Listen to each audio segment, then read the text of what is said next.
Dr. Roger Seheult is a board-certified critical care physician who breaks down complex science into clear, life-saving advice. Let's go to sunlight.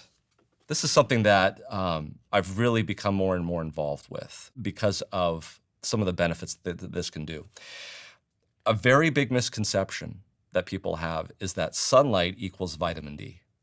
And therefore, if you take a vitamin D supplement, you don't need to go in the sun. This is really something that's now being debunked. Sunlight has far more benefits than just vitamin D. Not saying that vitamin D is not something that you want to supplement with. I supplement with vitamin D. I think there's a benefit to supplementing with vitamin D, no question. But sunlight has so many important things, and I really would like to spend the bulk or the lion's share of the time talking about this because this is really important. Okay.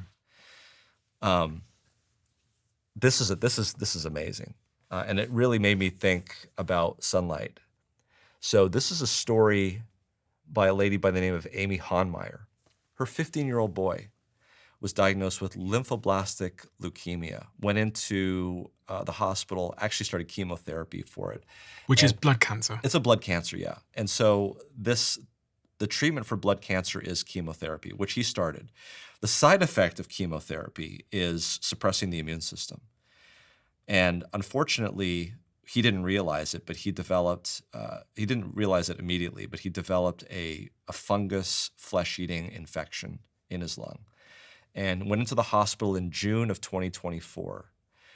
This is in Minnesota, tertiary care hospital. And he got worse and got worse and got worse to the point where the only way that they could control this infection was to actually remove his left lung, which they did. So this is a 15-year-old boy. He is without his left lung. He only has a right lung. And he starts to decline even after that. They do a CT scan, and it shows that now the infection has moved to his remaining right lung. They have a family conference. And as Amy is telling me this story, I could hear her choking up. She's telling me this on the phone. She's saying that he's 15, he's completely awake, he's completely alert, he knows everything that's going on around him. He's on a ventilator, like a machine that they use for sleep apnea. It's like a BiPAP machine that's breathing for him. It's not intubation, but it's on his mouth. And the doctors, have done everything they possibly can, and they say, look, he's getting worse. Obviously we can't take the right lung out. We can't put him on a heart-lung machine because there's no sort of destination to where he's going. We recommend not intubating him and making him what they call DNR, do not resuscitate.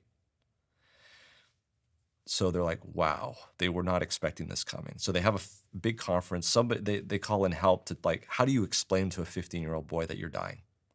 And how is that going to feel? So they ask the doctors, how much time does he have? They say 2 days. So in this situation, they ask this boy, okay, you're going to die. What do you want to do with your life in the next 2 days? What do you want to do? And surprisingly, he says, I want to go outside. I just want to go outside. This guy grew up probably on a farm or something, and he spent his time outside. So he wants to go outside.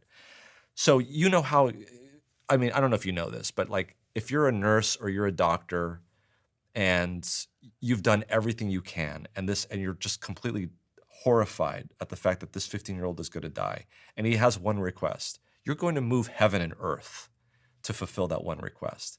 And that's exactly what they do. They get this boy, the hospital bed outside. He's on a BiPAP machine the respiratory therapists have put together.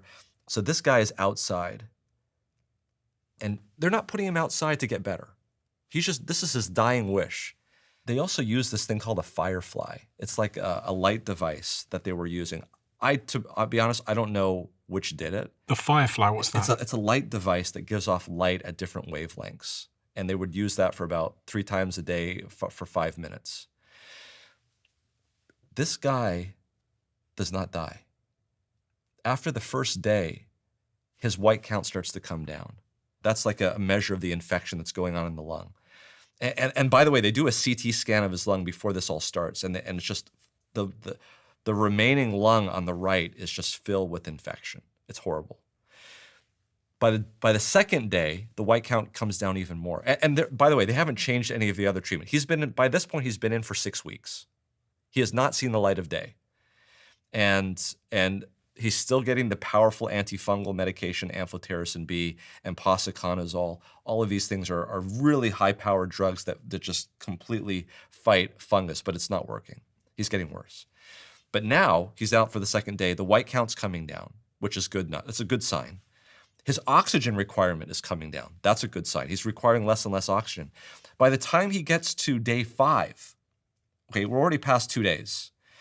He's off the BiPAP. He's on regular just nasal cannula oxygen that you see people wearing on their nose. The doctors are scratching their head. They're like, we should get a CT scan to see what's going on. So Amy tells me that they get a CT scan of this guy, and they're in the room. And some even like swear under their breath, like they're completely amazed. Because on the CT scan, obviously the left lung is still gone, but the right lung, the disease is probably 60, 70% gone. And he's still alive. He goes home. There's no sign of the disease after treatment.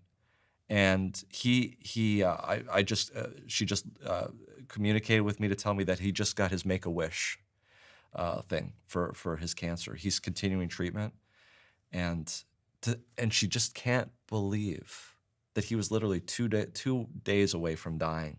They changed nothing. They changed none of his treatments. The only thing that they did was they took him outside, and they were using this Firefly before inside, but they were using it more consistently when he got outside.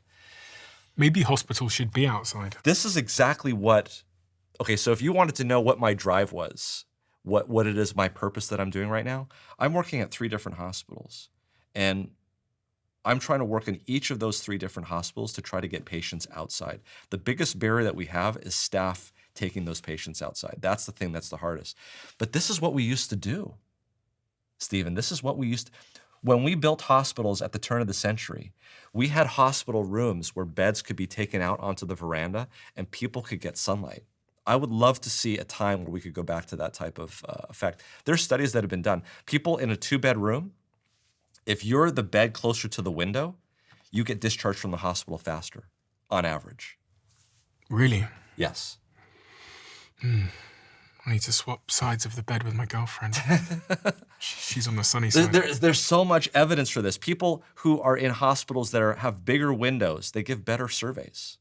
And hospitals' reimbursement is tied to the surveys that they get from patients. So it's literally a win-win-win. If hospitals started to, I believe, get patients outside, and they're already doing this. I don't want to say that this isn't happening. There are hospitals that have programs to get patients outside. I think we just ought to be doing it a lot more.